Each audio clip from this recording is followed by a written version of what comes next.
পানি বের হয়ে যাচ্ছে।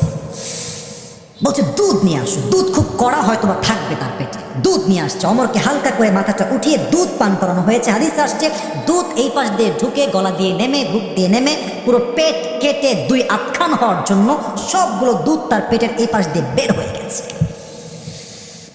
Just try to imagine the situation. একটু বোঝেন যে অবস্থা কতটা ভয়াবহ হলে এরকম অবস্থা হতে পারে। হঠাৎ করে উনি সেন্সে আসছে, চোখ খুলেছে। সাহাবা একরাম দৌড় দিয়ে আসছে, ইয়া খলিফাতুল মুসলিমিন, আর ইউ ওকে? আপনি ঠিক আছেন? একটা কথাও কয় না, কিচ্ছু কয় না। এদিকে ইঙ্গিত করে এদিকে আসছো। আসছে যখন বলছে তোমার এই কানটা আমার মুখের কাছে নিয়ে আসছো। মুখের কাছে নিয়ে গিয়েছে। ওমর ফারুক কোনো কথা নাই। প্রথম কথা, আসল্লান নাস, এই সাহাবী আমাকে আগে বলো, আমি এই অজ্ঞান হওয়ার আগে ফজরের নামাজের ইমাম ছিলাম আমি, আমাকে আগে এটা জবাব দাও, আমার অজ্ঞান হওয়ার পরে সাহাবা একরাম সেই নামাজটা জামাতে আদায় করেছে কিনা? আপনি নামাজ বোঝেন? নামাজ কাকে বলে?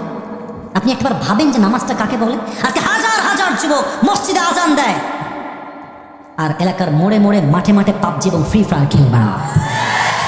আমি নিজের চোখে দেখেছি, মসজিদে জুমার আজান হয়েছে, নামাজ চলছে, আর পার্কের সামনে মসজিদ, যুবকরা মেয়েদের কিনে পার্কে নষ্টামি করছে, এদিকে জুমার নামাজ